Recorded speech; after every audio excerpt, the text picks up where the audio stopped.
Welcome back, Christian. How you doing? I'm great. Good to be back in the saddle. Guys, we Yes. got a fun one for you.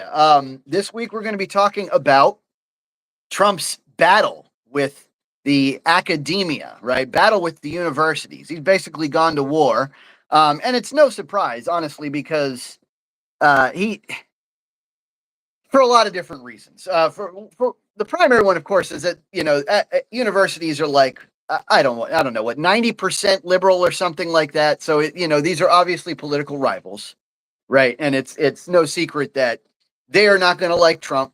Trump's not going to like them. That's not we might as well die from not surprise on that one. But it's a culture war. It's a culture war. Definitely. But there's also a lot at stake here with regard to questions about freedom of speech versus, exactly how much power the United States federal government can have to exert over universities and private institutions like Columbia and Harvard and other private companies and stuff, because this will echo into the rest of culture as well. But it's always a fun one to watch Trump go to battle. One of the things that I like watching Trump do is that he has this thing where he's like, he doesn't like defiance very much, right? So there's ever a situation where, someone's kind of trying Trump, like to see, like you wouldn't do something, you won't do anything to stop us. Oh yes, he will. Oh yes, he will. He's got a huge spite chip on his shoulder. Right. Definitely that.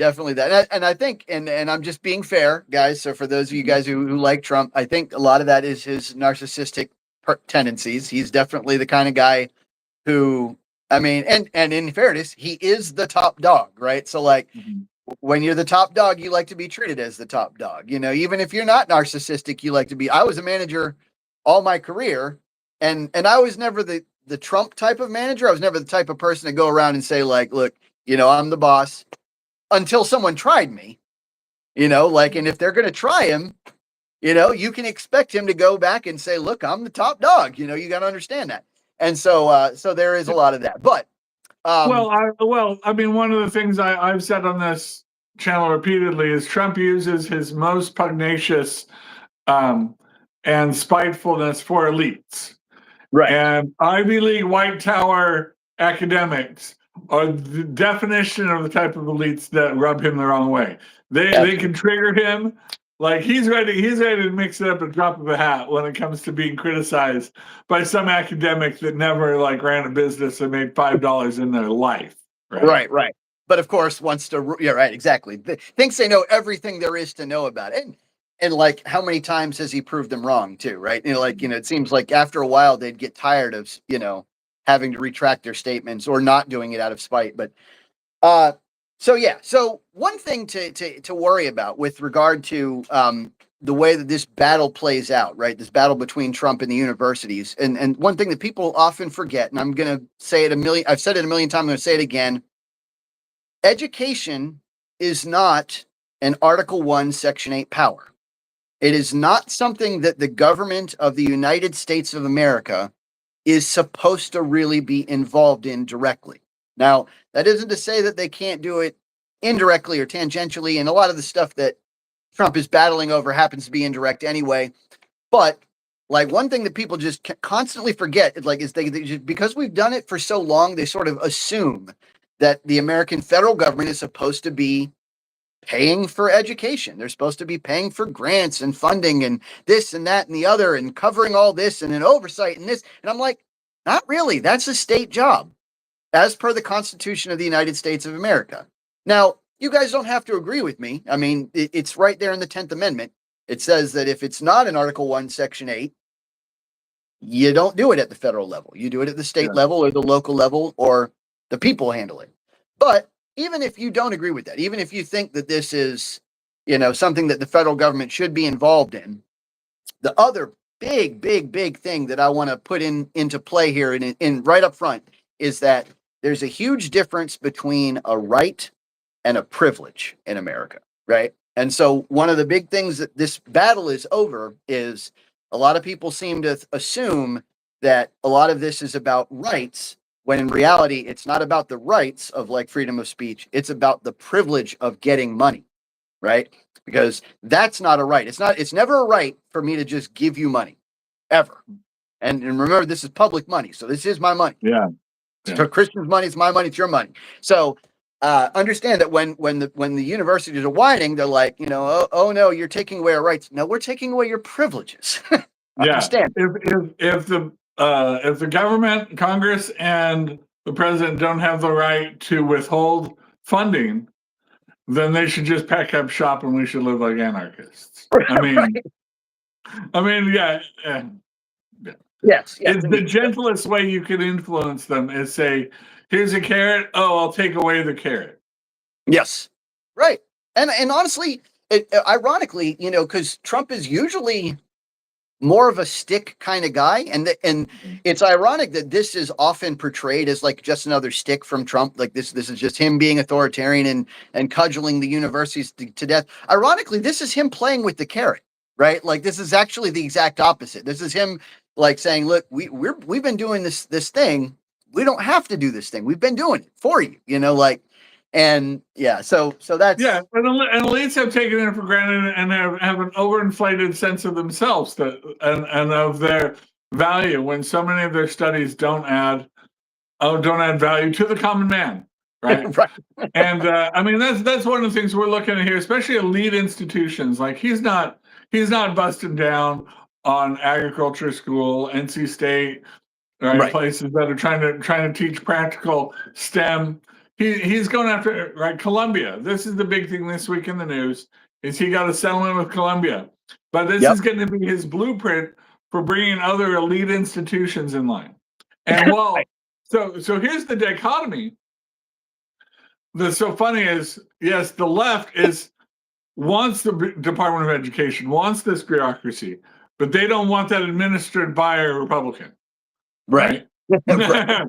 So when the Republicans in office, they're really actually like in favor of the Department of Education staying out of their business, right? California Department of Education doesn't want the federal Department of Education telling them, hey, we want students to go back to classroom Western culture, historical and a pro-American agenda type of things like that. They don't want the Department of Education dictating that kind of curriculum, right?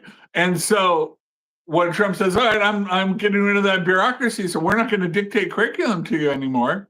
We're going to draw that down." Everybody should be yay because they don't want a Republican curriculum dictated to them. I mean, at least the leftists, the blue states, but they're still like, no, every job. They can't give up bureaucratic. Like it's sort of a struggle for them. So they're like, in principle, we want the Department of Education to tell us what to do, but we don't want the current Department of Education and by Republicans to do anything, right? So, and this divide and conquer message and weakness, Trump is exploiting. Because yes, we should get back to federalism. States should set this up. Now, and that's when we come to elementary school, high school, even vocational community college, because I think that's appropriate. Right. Higher education, though, has been a thing. There have been laws passed, and it relates to civil rights, especially because schools were found to be discriminating, right? And so there are these Title IX laws that are passed to say that, institutions cannot discriminate, cannot exclude you because of the past, right? Right. Certain well-funded or the best educational institutions would restrict people because of their religion or their race or ethnicity or things like that. Right. That is so. But the left has the elites have become have gone from that. They've gone beyond the mark, shall we say? Yeah, definitely. And so right. So for those of you who haven't been following this as deeply, what recently happened, of course, is that Trump had shut down funding to Columbia. He had shut down funding to Harvard. And for their research, right? For various things. He has technically, according to Title VI, he has the power to shut down all federal funding. He could. Now, of course, he wants to keep part of the carrot in play, right? Because that's part of the leverage. right? So, but he shut down a lot of their research funding, and because they were out of compliance with a lot of different items, right? And I looked into this at first. You know, the spin that I got from the media, of course, the left leaning media, was that this is again just Trump being authoritarian and that he's doing this without any authorization or authority. And I'm like, okay, you know, because sometimes that's correct, right? Sometimes, like, you know what, you see something in the media every now and then it's actually accurate. So I looked into it. Hey, Tiffany, welcome aboard. And so I looked into it, and I'm like, you know, I can see both sides of this coin, because there are instances that are put out in the media where Trump probably doesn't have any right to complain. But then they hid all of the instances that he very much had a right to complain about. Like, for example, right, there were lots of situations where protests were going on campus. Protests are great. Protests are fine. Protests are protected. But then there were instances where there was vandalism and it was like completely uninvestigated. There were instances, there were threats that were completely uninvestigated. There were instances where Jewish kids were like literally barred from campus, not allowed to join student governments because of Zionist beliefs, stuff like that. That's like when you've gone way out in left field and you're way beyond your rights to like just be angry at the Jews, right? Being angry is fine. You can be angry all you want. When you start, but they still have First Amendment rights, right? Yeah, absolutely. They still get to choose to come to class. Yeah, absolutely, and right. And so, like, if you've gotten to the point where, right, if you're out there in a protest away. But if you start screaming "Death to America," that's a threat. I know it doesn't seem like a credible and immediate threat, but it actually has been proven through historical context to absolutely be actionable right away. And people have done things. Of course, you're not going to be able to just destroy America, but you will be able to like chip away at it by like attacking sectors of the populace or attacking civilians or hurting, you know, the rights of others. And that's exactly what has been done in the past. So you can't just scream stuff like that, you know, and pretend like it has no consequences. There are things that you can say during a protest which are perfectly reasonable. Like you can be angry, you can be mad, you can say, look, I don't. You can even say things like, I don't believe that Israel should ever have become a state. That's a perfectly legitimate thing to say. It might be stupid, but you can say that, right? But what you can't say is death to X, death to Y. You can't do that. Well, here's the problem, and the Columbia University and the universities know that, right? What has happened though, right? So universities have gotten very wealthy. It used to be, maybe you watch Raiders of the Lost Ark, like being even at a prestigious university, it was like small brick buildings and it was sort of a quieter lifestyle. Now it's like, it's big time. There's big time funding going on. They have huge endowments. They build buildings now that are architecturally very interesting and cutting edge. Their facilities they're all competing with each other. You see schools down and you're just like, wow, there's too much money in schools in education. And what they did was, so they kept raising tuition until American students started going, whoa, you know, balking at that because of the amount of loans that they'd have to get out. So what they did, rather than lower tuition, or even for American students, is they found that there was this large supply of foreign students wanting to come here that were willing to pay full price. Right. No discounts needed, no financial aid, right? And they started bringing these people in by the truckloads, by the droves, especially wealthy Middle Easterners, right? There's a lot of money in the Middle East, and they want them to go to these prestigious schools, and they write no financial aid required. That bumps your list up there. Then more than a few SAT points. Why we've seen these things have gone of American students who have perfect SAT scores and, you know, perfect all A's through college and all kinds, or through high school and all these academics, applying and getting rejected at all these elite institutions because they're filling their slots with people that are going to pay full price, especially foreign students.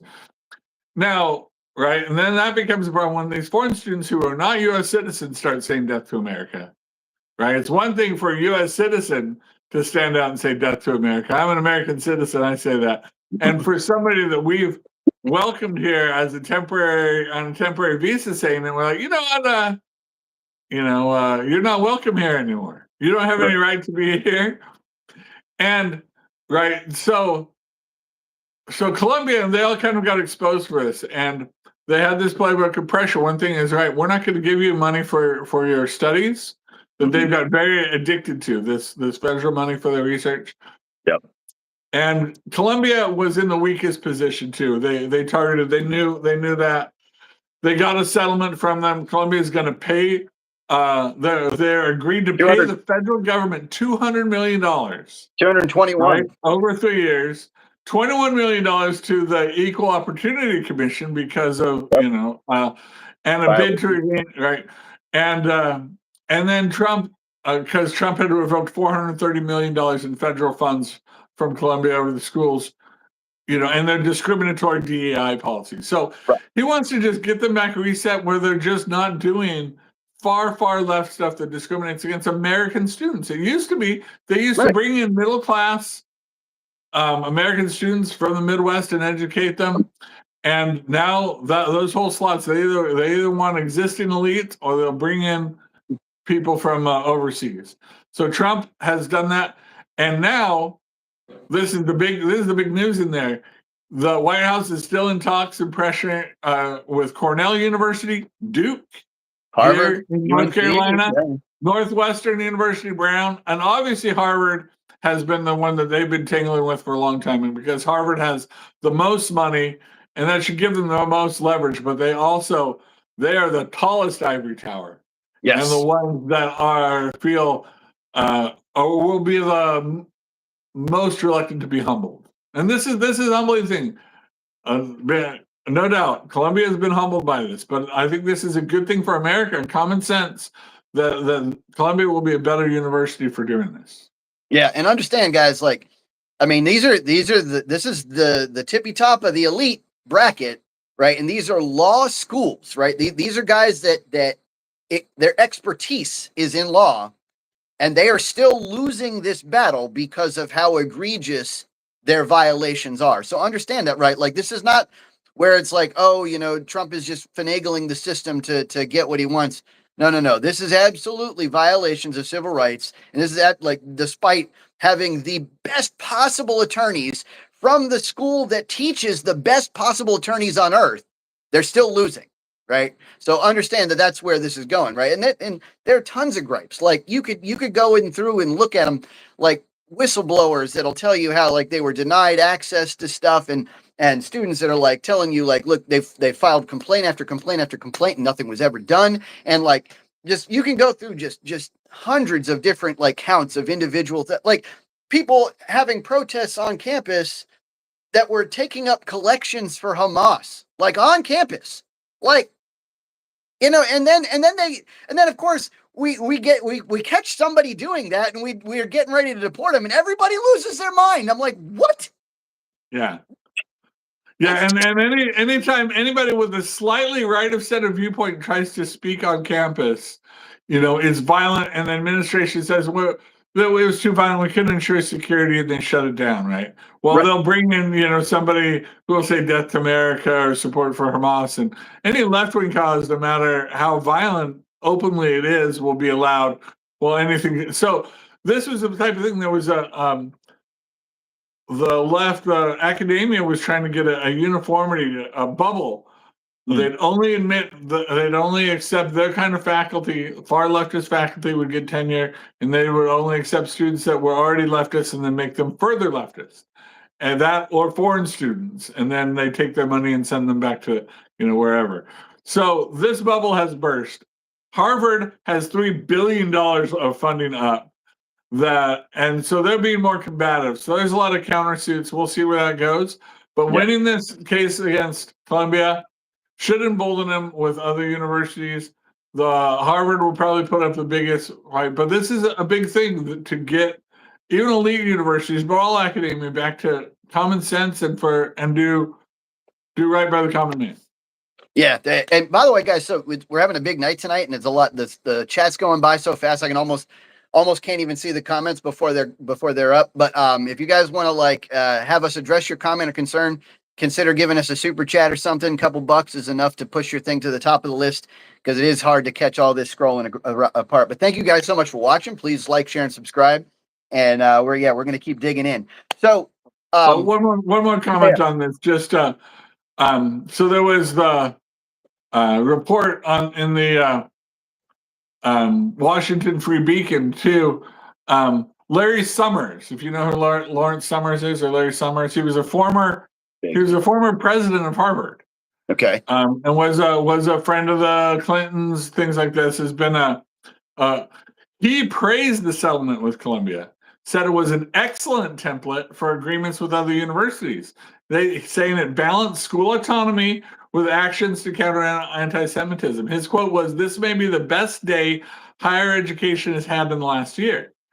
Right. So this is the type of thing for Trump haters out there. I think anytime Trump wins, it's got to be authoritarian, autocratic. The end of right. He's just bringing back common sense. Hey, you can't let organizations harass people just because they have a political ideology that's more conservative or pro-Israel, things like that. We can give you your space where you can say what you want to say, but you have to respect their right to be a student here as well. Common sense stuff. We're not trying to repress any type of ideas here. We just want it's the opposite. Civilization. Yeah. Yeah, it's the opposite too. That's the thing. It's funny when I first looked into this after hearing the left-wing media narrative.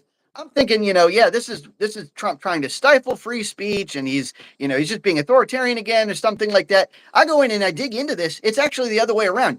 It's people were having their free speech stifled as Jewish or Caucasian Americans. Like, they were having their free speech stifled if they were Zionist. They were having their free speech stifled if they were basically any kind of unpopular idea.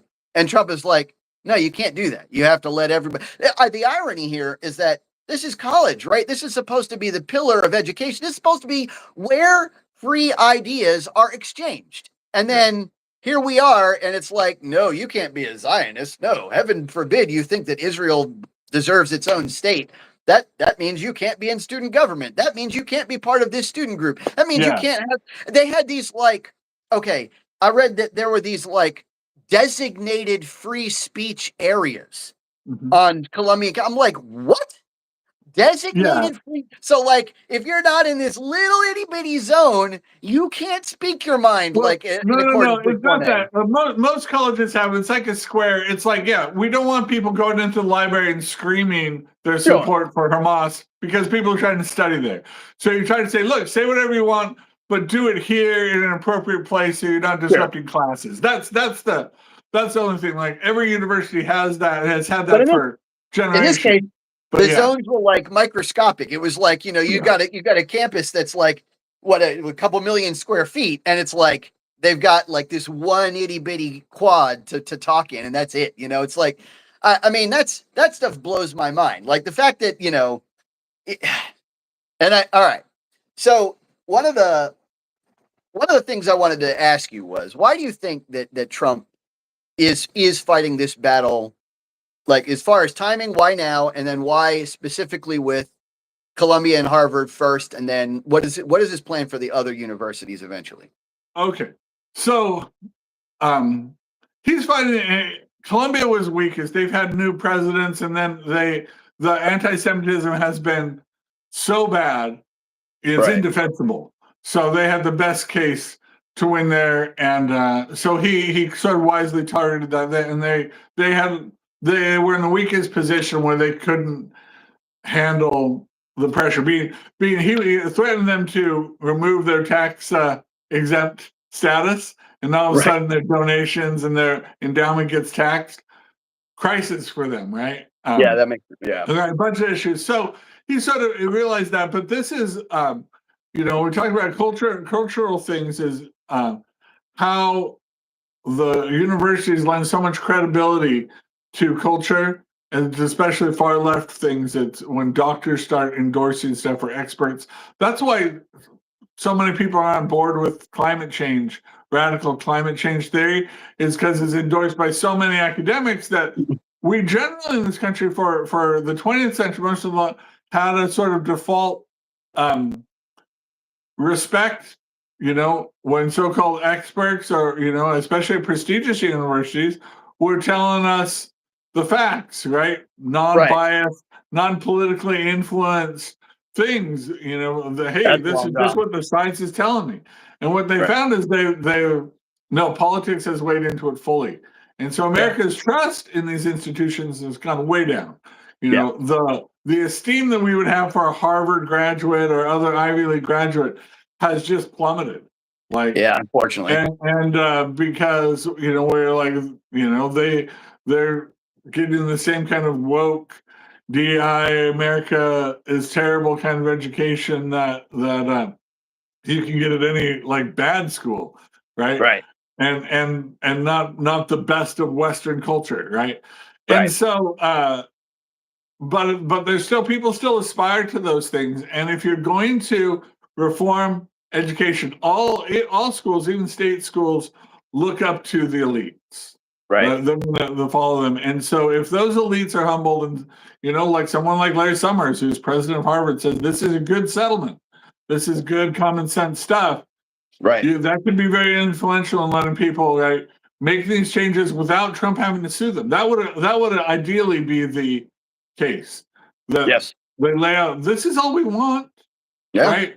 Just don't harass your students, things like that. Be in compliance. And don't force us to sue you like we were going to, but we have all these tools, we have all this power, we can withhold all this funding, we can revoke your tax exempt status. We don't want to do that, but don't be belligerent, just do common sense, treat your students the way you should have always treated them. And the DEI, the very like universities, even here, I think even NC State or UNC would force all their faculty to sign a DEI pledge about what they were going to do to increase diversity, equity, inclusion on campus. Like, and if you didn't do that, like you had no tenure, you had no job. Yeah, there's all kinds of stuff. There's all kinds of like, I mean, I remember when I went to NC State, and this was like, 20 years ago, right? There were classes that you weren't allowed to take if you were white. Like legit weren't allowed to take them. Like they called them like multidisciplinary studies classes or something. And what that meant was this was like a way to acclimate minority students into the university setting. And I'm like, why can't I take those classes? Why can't I, this is a chance for me to like, get into a student group or like to meet some people or something. That's all it was like it was like an hour, it wasn't a big class or anything like that, but it was like, just can't take it at all. Like, that's insane. And of course I didn't try to press my luck. I didn't try to like sue or anything, but like one of the things I wanted to talk about too, is there's a kind of like dog whistle behind stuff like DEI and affirmative action. And this is, I've been thinking about this a lot too, because here's the thing. If you were to talk to like a Harvard expert on DEI or affirmative action or something like that, they would pitch it to you in a very vague and unassuming manner, right? They would say things like, oh, diversity just means like, reaching out into new domains and stuff like that. They would try to make it sound like it has nothing to do with race or sex or something like that. But the problem or leftists or promoting, getting more leftists on campus. Yeah. Right. Yeah, but the problem with that is if you understand the way that the left looks at these different things, is the way that they track it is by disparity of result. Right. So the only way you actually know if you're a leftist and you have this like kind of Marxist thought, the only way you know if something is fair or unfair is if things happen to magically align with the result that you're looking for. So if you look at a department, like let's say you're looking at, how many people graduate from college or something, and like there's like, for example, African Americans are underrepresented. You're like, oh, this must be racist because African Americans are underrepresented. The result doesn't meet with your expectation or your hope. And so if that's the game, right, if the only way to know that you've succeeded in making things truly diverse is by achieving a result, that's essentially the same thing as a quota. I know it isn't from the start.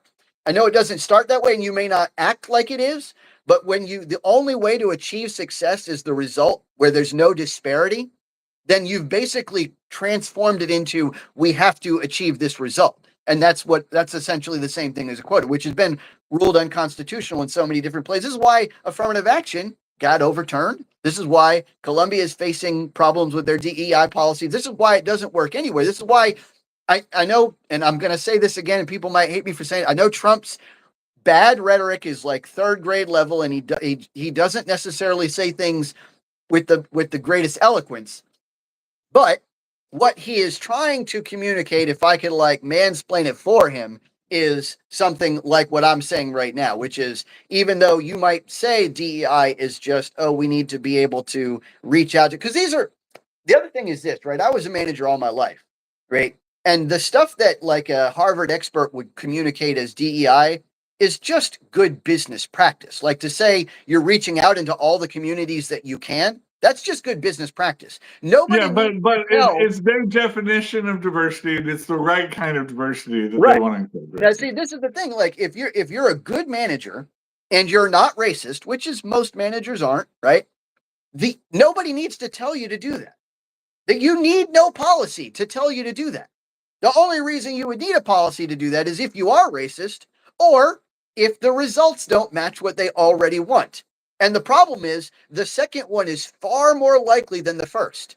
That's just the case for every department in every situation on earth, right? Like you're just far more likely to have results that just don't perfectly match your expectation than you are to have racist people all the time, right? And so that assumption, and this is where we get into the concept of the ivory tower in the first place, is because they're looking at things through this lens. And after they put that lens of, racism or sexism or power CRT, or yeah, whatever, then the Marxism only and thing, CRT. right, then the only thing they're going to see is that disparity of result, right? They're going to see like, all right, this is a lens of race, power by race.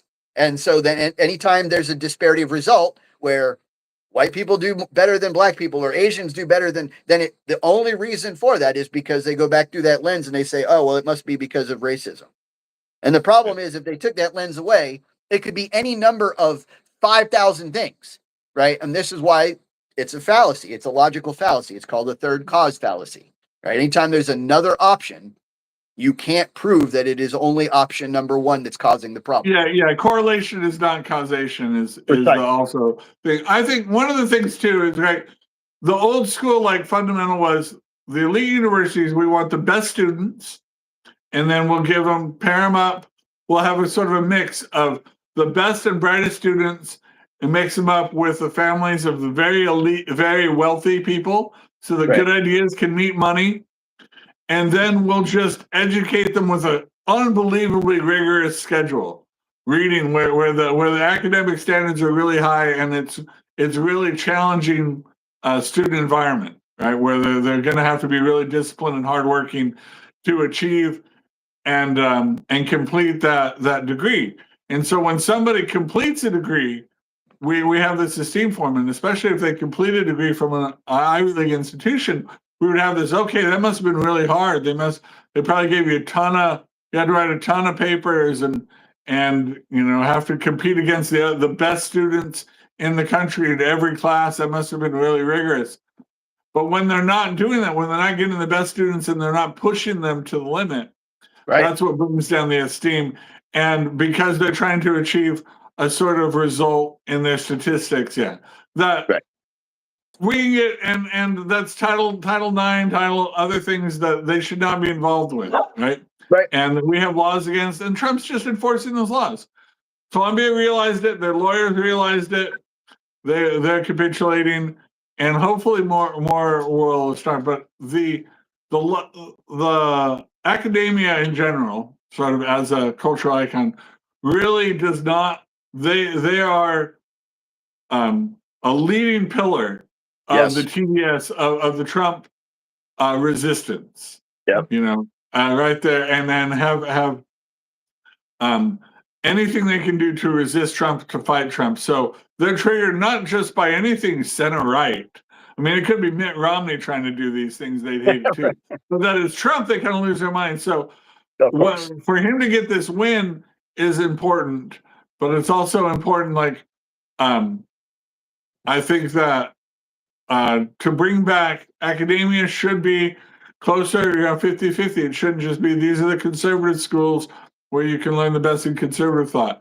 These are the best schools that have liberal thought. You should be able to go to campus and have professors that can teach both viewpoints so that you can decide for yourself. That's really the American system. You get educated and you decide for yourself what's the proper role of government. You don't get indoctrinated by propaganda, one-sided view, right? From Right. and then just get right. Again, once again, this is college. This is where free ideas are supposed to like just flow, right? And there's supposed to be debate, and you're supposed to be able to like challenge your ideas and back them up with evidence and try to like press them up against others and see which ones come out on top. That's the whole game, right? That's the college game, and it should be.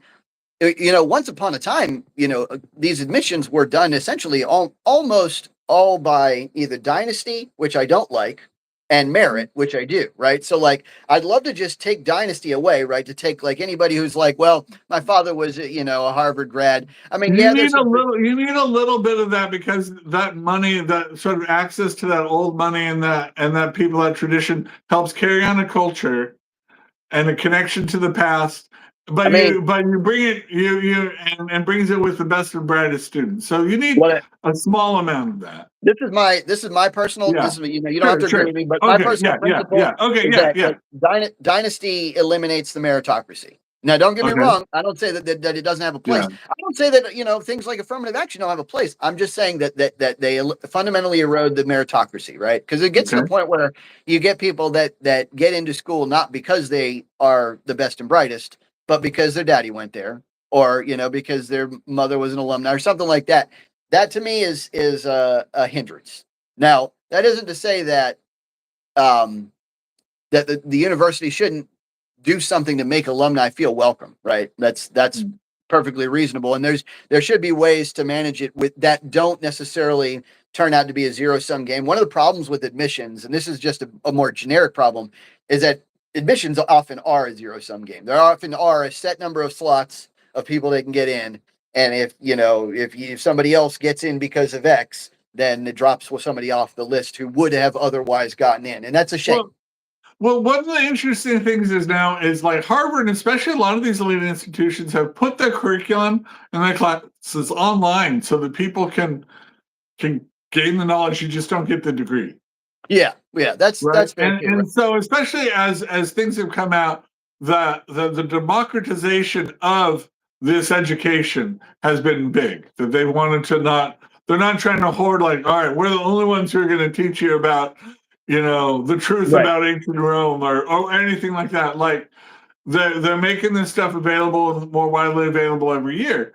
I do feel like you can't expect an institution, if there's somebody who's the son of a billionaire who's going to take over that billionaire empire, to not want them to be from your university for potential fundraising purposes, or want that person who's going to have all this power and influence in society to be well educated, and have the best education, and the people that you hope the connections they make there lead to better things. That's the type of thing. If you've ever seen The Social Network, right? Yeah. Mark Zuckerberg was there because he's a brilliant student, but he had roommates who happened to come from money, who could lend him some money to start Facebook. Yeah, right. Money's there's a type of incubation now. Yeah, anything can go overboard. It's sort of like this is the type of diversity you're looking for. But like, if you get it too much, it becomes a bad thing, right? And so admissions have to weigh all this. What had happened very obviously, the Supreme Court had to come in, is the admissions were blocking out vastly superior students from vastly inferior ones that weren't even elites, and that they were bringing in so many students from overseas and weren't holding them to the same standards of academics, right?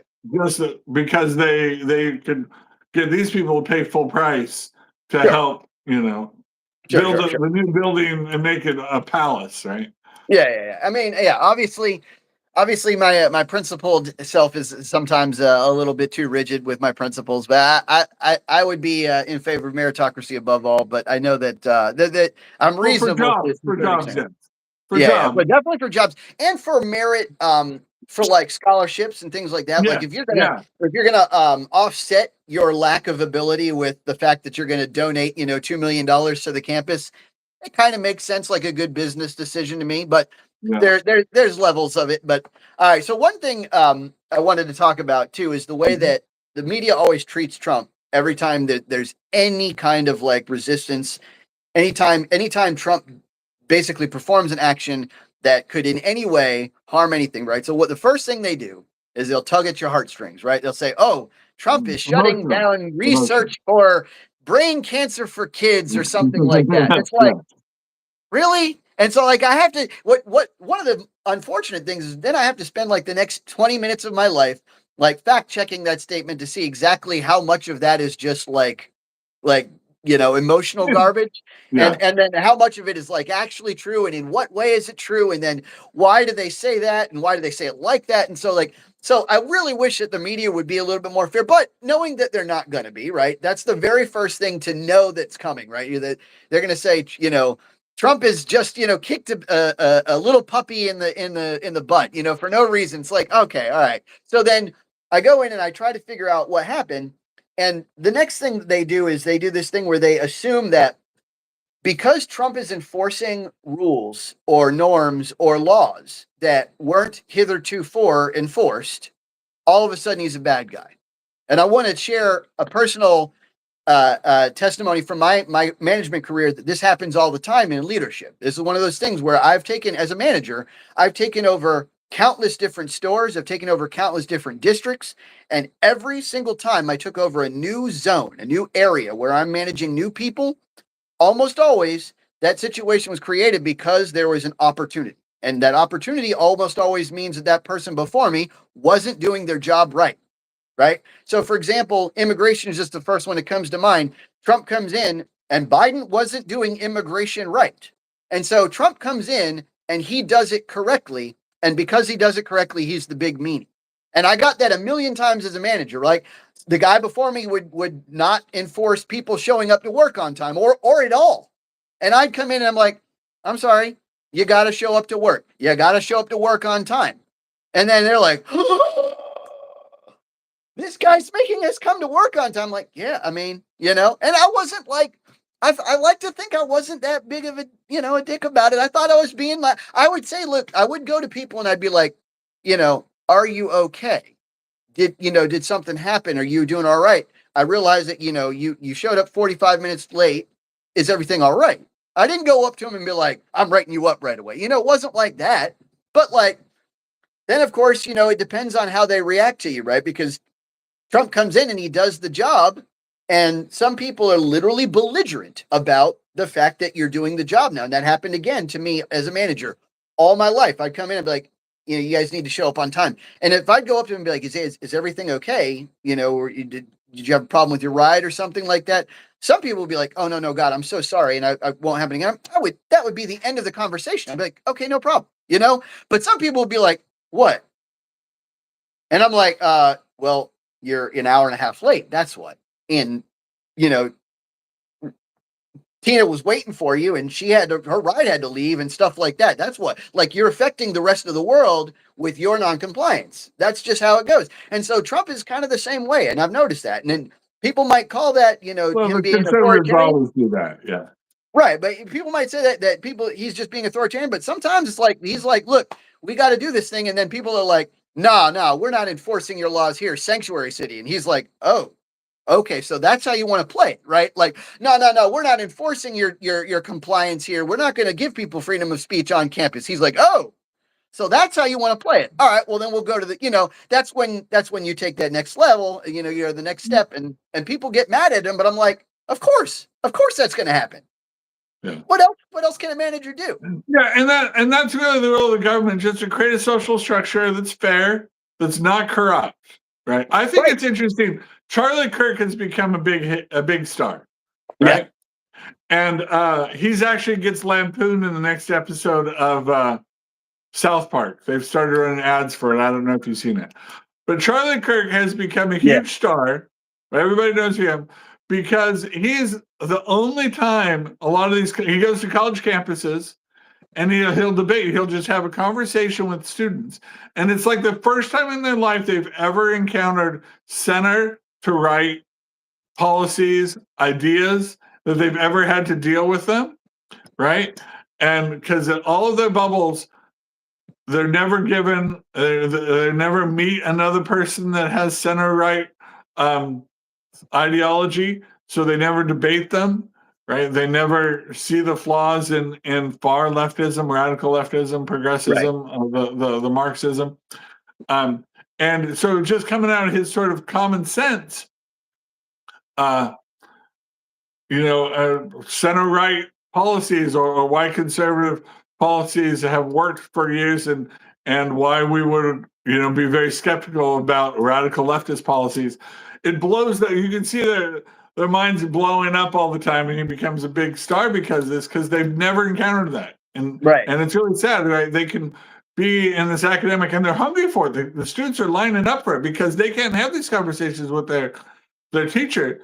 Teacher can't debate with them. They don't understand really what the conservative viewpoints or libertarian or even the center viewpoints are on this. And so they're hungry for that. And that's why they talked about the next generation, or is Gen Z, is a lot more conservative, because they're having to get this, they're having to seek it out, because academia has become such a ideology bubble.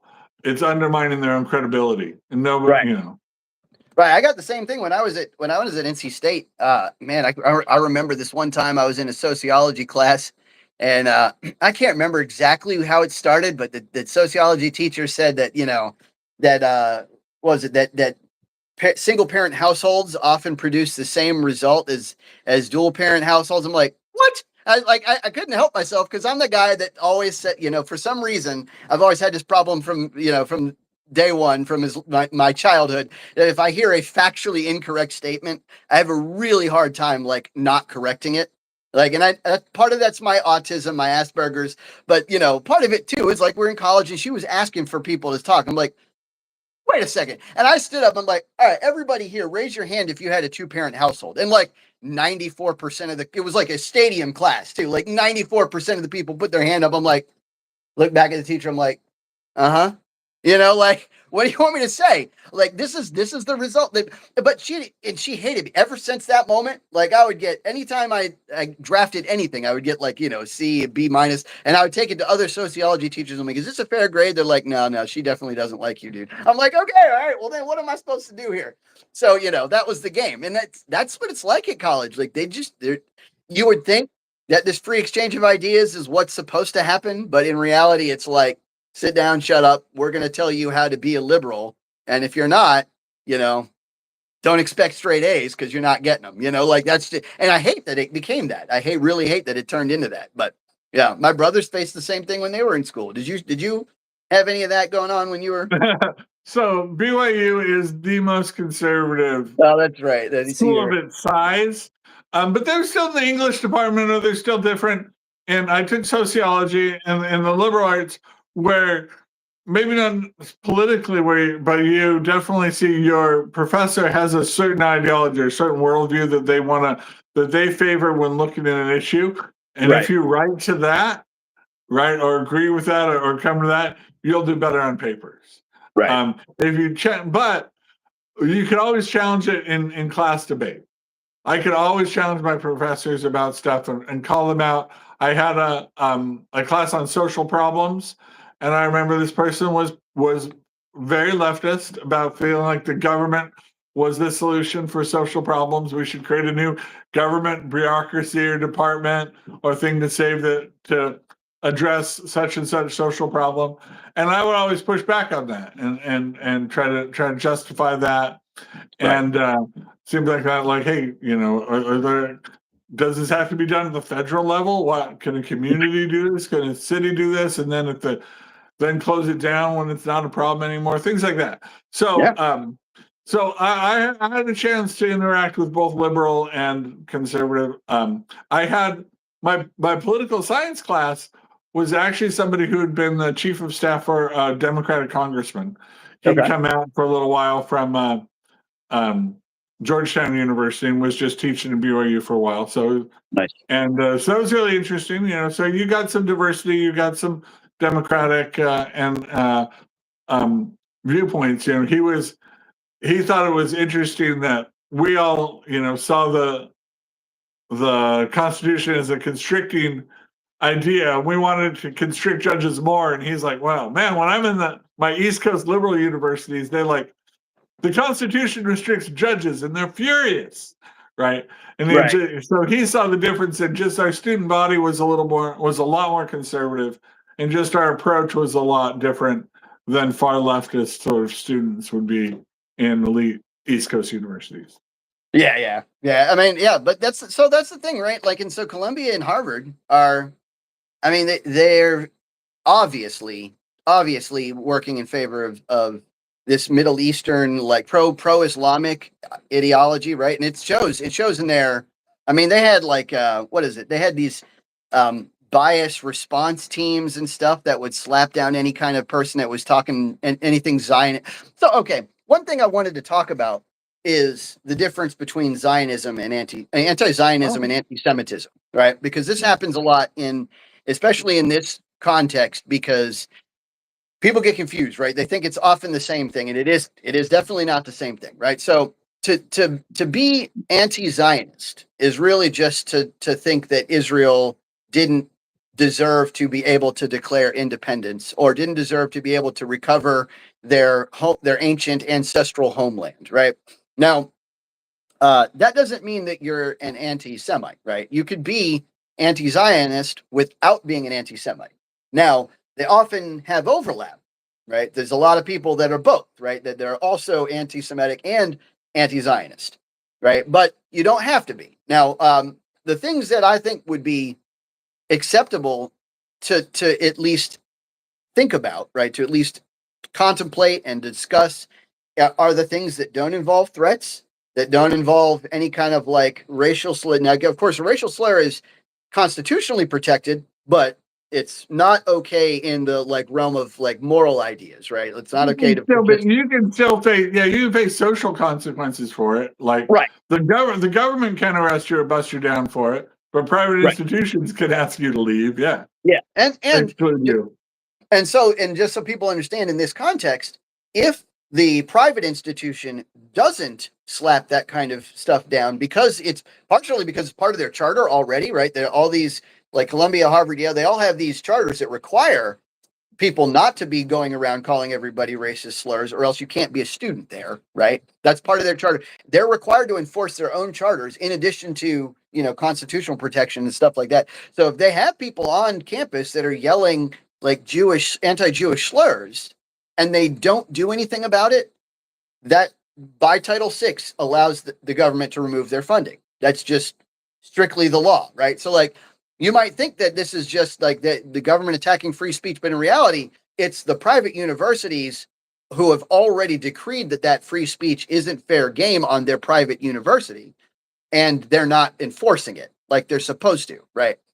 So that's the kind of thing that happens, right? So like when you go in and you're calling for the destruction of Israel or something like that, or the destruction of that's anti-Semitic.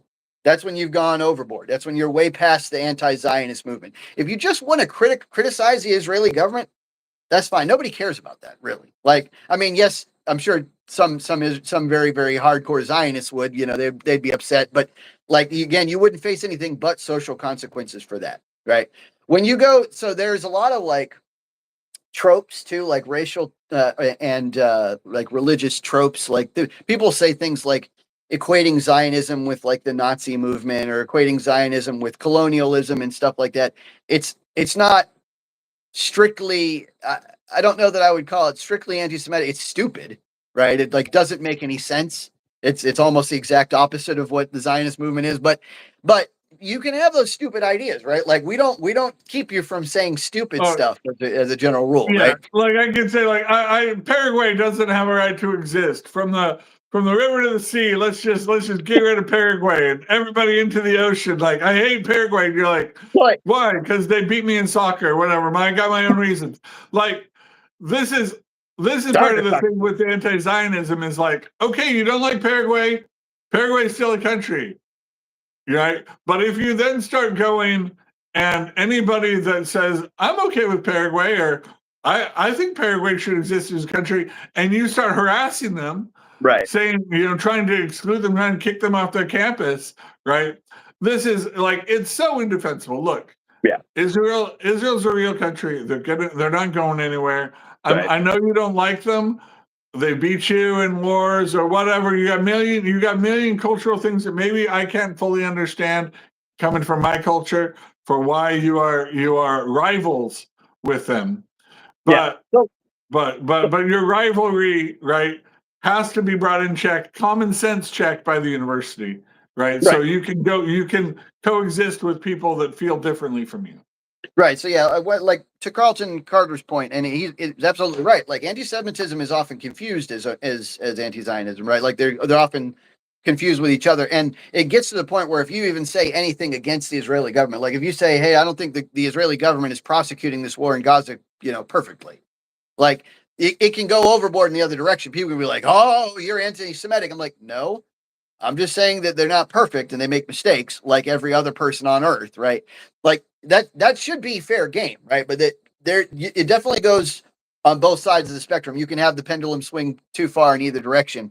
But by the same token, people often try to play this game where they're often deeply anti-Semitic, and they try to say like the closest thing to anti-Semitism while just saying, "Oh no, I'm just criticizing the Israeli government. That's all I'm doing. All I'm doing is criticizing." And so, of course, it's a game. And obviously, I'm the kind of person where I don't like to assume that anybody's anti-Semitic or racist or sexist or anything unless I can prove it 100%.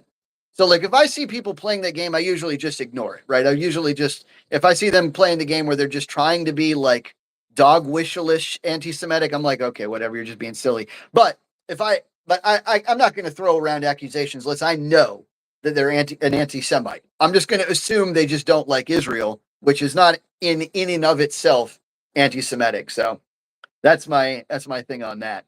Yeah, But I mean, yeah, and it's common sense. Like we can oppose, yeah, you can oppose policies and still like America. Right? You can oppose, Trump or any type of political party and still, say we as Americans have a right to live here. Right? right. It's different posing, objecting to what the government is currently doing versus the people and their right to live. Right. Right. Yes. Right. That's the key difference, right? Like to think, that the two-state solution is best, or that the one-state solution is best, or that the no-state solution, like you can have those are all within, to me, a perfectly normal Overton window, right? Some of them make more and less sense logistically or like historically, but you're welcome to think all those things. When it gets bad to me is when you start saying, and because of that, we should exterminate them. It's like, whoa, you went way over the line. Like now you're like, that's crazy. Not only are you anti-Semitic, but you're murderous and psychotic. Well, yeah, and if you're choosing violence to solve a problem, right? That's why we're here right now. Is that you're opposed to the violence being done by Israel, trying to solve that problem through violence, right? Right. Israel's going to be better at violence than their neighbors. We've already proven that. If you want to attack them, you're going to lose. So you have to find a different way. If you want to appease or change Israel's policy, violence is not the answer. They're going to be better at it. Yep. So, Baron, you say we sound so uneducated. In what fashion do we sound uneducated? What specific factual knowledge do you think we lack? I welcome your appraisal, your honest analysis. Our goal here is not to be elites. Yeah, we do research these things, but it's to bring it down. It's like, why do these issues matter to the common man, right? So a common person, a middle class person, might be saying, "Hey, I'm a 40-year-old man. I'm not going to go to an elite Harvard institution or Ivy League institution. Why should this matter to me?" Right. That's really what we're talking about, is trying to say, hey, no, this matters to the country culturally. This is enforcing things. This is going to be good for our country, our future generations, and it's fair play. And this is things where Trump is delivering on things that he promised, right? Nobody is shocked that he's doing that, because these are things he talked about when he campaigned. Right. So, he's holding them to a standard that makes America great again, that reestablishes how these universities used to function, right? This is a restoration. So it's not like they don't know how to operate in an appropriate manner and and ensure the rights of their students. They've done it for hundreds of years, right? Especially the Ivy League. It's resetting that. It's making them go back to that from their far left, out of touch radicalism that they were allowed to get away with under Biden, because Biden was a puppet president. Now we've got somebody who's paying attention. Yeah.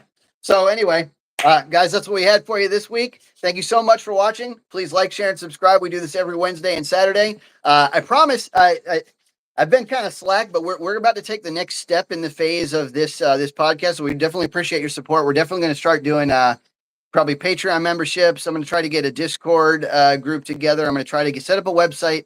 These are all next steps, but it's not easy. Yeah.